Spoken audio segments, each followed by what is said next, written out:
तो the immortal emperor return his past life के इस एपिसोड की शुरुआत वहीं से होती है जहां पर पिछला एपिसोड खत्म हुआ था। नहीं, वहां से नहीं, एक जंगल से होती है जहां पर पेन पेन कुछ लोगों से मिलने के लिए आई थी। वो उन लोगों से पूछती है क्या सारा का सारा प्रिपरेशन तैयार है। वो लोग कहता है हाँ, मास्टर जियोंग यहाँ पर आने ही वाले है। तभी वहां पर वो मास्टर जियोंग नाम का आदमी आ जाता है और कहता है पेन पेन, हमारा सारा का सारा प्रिपरेशन तैयार है, तुम भी जल्द से जल्द तैयार हो जाओ। इस पे पेन पेंग भी हाँ भरती है। फिर शिनशिप टोके एक रेस्टोरेंट का सीन दिखाया जाता है जहाँ पर मिंजो किसी को बाय कह के वहां से जा रहा था। तभी मिंजो को पीछे से एक आंटी बुलाती है और कहती है देखो मिंजो, कोई एक लड़की यहाँ पर फोन छोड़ के गई है, तुम एक बार चेक करो ये फोन किसका है।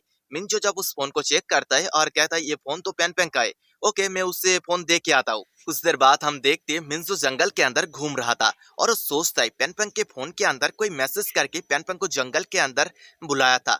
इतना रात गए कोई क्यों पेन पेन को जंगल के अंदर मिलने के लिए बुलाएगा, क्या ऐसा हो सकता है। और वो सोचने लगता है पेन पेन एक लड़के के साथ मिलने के लिए यहाँ पर आई है। पेन पेन उस लड़की के साथ चिपक जाती है और कहते ब्रदर क्या तुम मुझे इस जगह पर बुलाए थे। और लड़का कहता है यस पेन पेन, तुमसे मैं बहुत ज्यादा प्यार करता हूँ, चलो हम लोग किस करते। पेन पेन कहते यस बाबू हम लोग किस करते, और दोनों किस करने लगता है। शिन प्रेजेंट में आता है। मिंजो ये सब कुछ सोच के कहता नहीं, ऐसा मैं कभी भी होने नहीं दूंगा, मैं पेन पेन को मेरे अलावा किसी को भी होने नहीं दूंगा। पेन पेन तुम वेट करो, मैं आ रहा हूँ। इतना कह के वो आगे बढ़ जाता है। फिर शिनशिप टोके पेन पेन लोगों को दिखाया जाता है। पेन पेन और मास्टर जियोंग एक कुआं के सामने खड़ा था और उनसे थोड़ा सा दूर 4 बॉडीगार्ड फॉर्मेशन बना के बैठा हुआ था। तभी मास्टर जियोंग कुछ करता है और उस कुआं के अंदर से रोशनी बाहर निकलने लगती है। पेन पेन का बाल उड़ने लगती है, पेन पेन का बाल उस कुआं के अंदर जाने लगती है। दूसरी तरफ मिंजू को दिखाया जाता है जो अभी तक जंगल के अंदर भागते जा रहा था। तभी उसके पास लाउसी का कॉल आता है। लाउसी कहता है अबे मिंजू के बच्चे, मुझे तू रेस्टोरेंट के अंदर छोड़ के कहा गया है। अभी रेस्टोरेंट का मालिक मुझसे बिल मांग रहा है, मेरे पास पैसा नहीं है, जल्द से जल्द यहाँ पर आ जा। मिंजू कहता है लाउसी थोड़ा देर वेट कर, मैं पेन पेन को ढूंढने के लिए जंगल में आया हूँ, मैं बहुत ही जल्दी लौट रहा हूँ। तभी उससे जंगल के अंदर से कुछ साउंड सुनाई पड़ती है। ये साउंड सुन के मिंजू सोचता है क्या ये पेन पेन और उसका वो आशिक हो सकता है। ये सोच के उस तरफ बढ़ जाता है और कहता है लाउसी तू बस वेट कर, मैं पेन पेन के उस आशिक को पकड़ लेता हूँ, फिर उससे इतना पीटूंगा इतना पीटूंगा कि कोई सोची ना होगी। फिर हमें पेन पेन को दिखाया जाता है जिसका बाल पकड़ के कोई तो उसे कुआं के अंदर खींच रही थी। तभी उसके सामने से मास्टर जियोंग कहता है पेन पेन और थोड़ा सा, हम लोग इस काम में सक्सेस हो जाएंगे। तभी वहां पर एक साउंड आती है पेन पेन तुम्हारे साथ क्या हुआ है। हम देख पाते हैं ये असल में मिंजू था। मिंजू को देख के एक बॉडीगार्ड उससे डराने लगता है। उस बॉडीगार्ड का आंख ब्लू कलर से ग्लो कर रही थी। ये देख के मिंजू सोचता है क्या ये किसी किस्म का मैजिक है, इस बंदे का आंख इतना ज्यादा डरावना क्यों लग रहा है। मिंजू को वहां पर देख के पेन पेन हैरान होती है और सोचती है मिंजू इस जगह पर क्या कर रहा है। तभी मास्टर जियोंग कहता है पेन पेन क्या ये तुम्हारा दोस्त है। मिंजू कहती है हाँ मास्टर जियोंग ये मेरा दोस्त है, लगता है गलती से यहाँ पर आ चुका है, प्लीज आप उसे यहाँ से जाने दो, मैं इसके बदले में आपके लिए कुछ भी करने के लिए राजी हूँ। मास्टर जियोंग कहता है नहीं पेन पेन हम ऐसा नहीं कर सकते, इस लड़के को हमारा सीक्रेट पता चल चुका है, अब इसी जगह पर मरना पड़ेगा, नहीं तो बाहर जाके हमारे सारे के सारे सीक्रेट को रिवील कर देगा। इतना कहने के बाद उसके एक बॉडीगार्ड को ऑर्डर देता है इस लड़के को मार दो। ऑर्डर पाके वो बॉडीगार्ड एक बर्फ के हमला उस मिंजू के तरफ कर देता है, लेकिन पेन पेन मिंजू को बचाने के लिए उसके सामने आ जाती है और उस बर्फ के सिल्ली को अपने हाथ से तोड़ देती है और कहती है मास्टर और ब्रदर्स यहाँ पर मिंजू का कोई भी गलती नहीं है, वो यहाँ पर गलती से आ चुका है, प्लीज उसे छोड़ दो।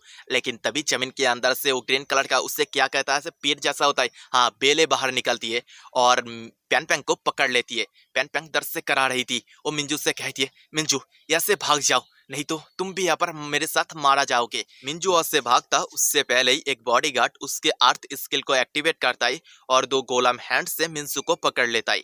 तभी उन दोनों के सामने मास्टर जियोंग आ जाता है और कहता है पेन पेन बस एक बच्चू सी लड़की के लिए तुम मुझे धोखा देने का कोशिश कर रहे थे, इसका बस एक ही अंजाम है वो है मौत, लेकिन मैं तुम्हें नहीं मारूंगा क्योंकि तुम मेरे बहुत ही ज्यादा काम में आओगे, मैं तो इस लड़के को मारने वाला हूँ। तभी वहां पर एक साउंड आती है हे मिंजू तू यहाँ पर क्या कर रहा है। हम देख पाते ये असल में हमारा लाउजी था और वो कहता है मिंजू तू यहाँ पर मजा कर रहा है और उधर मैं रेस्टोरेंट के अंदर बैठा था, कब तू आएगा और रेस्टोरेंट का बिल देगा। और रेस्टोरेंट का मालिक आगे मुझे बहुत ज्यादा अपमान किया है, तू मेरे साथ चल रेस्टोरेंट का बिल देना है। लाउजी को यहाँ पर देख के पेन पेन बहुत ज्यादा हैरान होती है और सोचती है लाउजी भी यहाँ पर आ चुका है, इसका जान भी खतरे में है।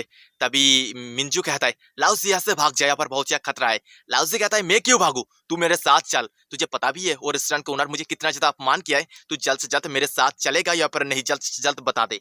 तभी लाउजी के सामने 2 बॉडीगार्ड आ जाता है और कहता है लड़के क्या तू पागल पागल है, जब तू छोटा था तब क्या तू तेरे मम्मी के हाथ से सिर के बल नीचे गिर चुका है, तुझे समझ में नहीं आ रहा है हम लोग लोग बुरा आदमी, हम लोग बैड पर्सन है, तेरा जान का यहाँ पर खतरा है। दूसरी तरफ मास्टर जियोन पूछता है पेन पेंग क्या ये लड़का भी तुम्हारा दोस्त है? पेन पेंग कहती है हाँ मास्टर, प्लीज इन दोनों को छोड़ दो। मास्टर जियोन कहता है ओके मैं छोड़ सकता हूँ, लेकिन इन दोनों के अंदर से बस एक कोई तुम्हें चूज करना है, तुम किसको बचाना चाहते हो? और वो पेन पेंग को छोड़ देती है। मास्टर जियोंग का ये जो बात है ये मिंजू सुन लेता है और कहता है पेन पेंग तुम मुझे मार दो, तुम लाओजी को बचा लो। लाओजी एक बहुत ज्यादा काइंड लड़का है, मगर पेन पेंग बहुत ज्यादा परेशान थी क्योंकि उसके पास जो दोनों चॉइस था वो दोनों ही बहुत ज्यादा हार्ड था। वो सोचती है मैं अगर और थोड़ा सा स्ट्रांग होती तो मैं इन दोनों को ही यहाँ पर बचा लेती, लेकिन मैं बहुत ज्यादा कमजोर हूँ, यहाँ पर सारा का सारा गलती मेरा है। दूसरी तरफ लाओजी सोच रहा था ये ओल्ड मैन कितना ज्यादा बोरिंग है, जो दोनों चॉइस यहाँ पर दिया है वो दोनों चॉइस भी बहुत ज्यादा बोरिंग है। फिर लाओजी कहता है ओल्ड मैन मैं तुम्हें दो चॉइस देना चाहता हूँ। सबसे पहला चॉइस है मेरे सामने आके घुटनों में बैठो और मुझसे माफी मांगो, फिर मैं तुम लोगों को माफ कर दूंगा और तुम लोगों को यहाँ से जिंदा जाने दूंगा। और दूसरा चॉइस है यहीं पर ही मर जाओ।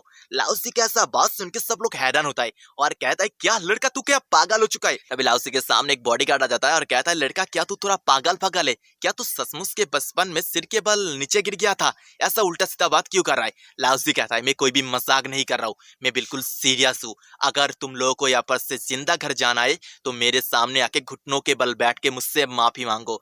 तभी अचानक से ओल्ड मैन जियोंग लाओसी की तरफ एक विंड अटैक कर देता है। हालांकि लाओसी थोड़ा सा हट के उस अटैक को डॉज कर लेता है, लेकिन उस अटैक का पावर बहुत ही ज्यादा था।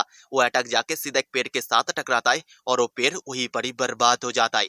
ओल्ड मैन जियोंग का ऐसा पावर देख के पेन पेंग सोचती है सब कुछ खत्म हो चुकी है, ओल्ड मैन जियोंग बहुत ही ज्यादा पावरफुल है, वो हम सब लोगों को यहीं पर ही मार देगा। लाओसी भी ओल्ड मैन जियोंग के पावर देख के हैरान था। वो सोचता है अर्थ के इतना ज्यादा लो कल्टीवेशन पावर को यूज करके कोई भी बंदा कैसे इतना ज्यादा पावरफुल हो सकता है। और यहीं पर ही हमारा ये वाला एपिसोड खत्म होता है। एपिसोड खत्म मतलब वीडियो भी खत्म। नेक्स्ट एपिसोड के अंदर देखेंगे लाओसी कैसे ओल्ड मैन जियोंग को हराता है। तब तक के लिए वेट करो, तो मिलते हैं किसी और एक वीडियो में।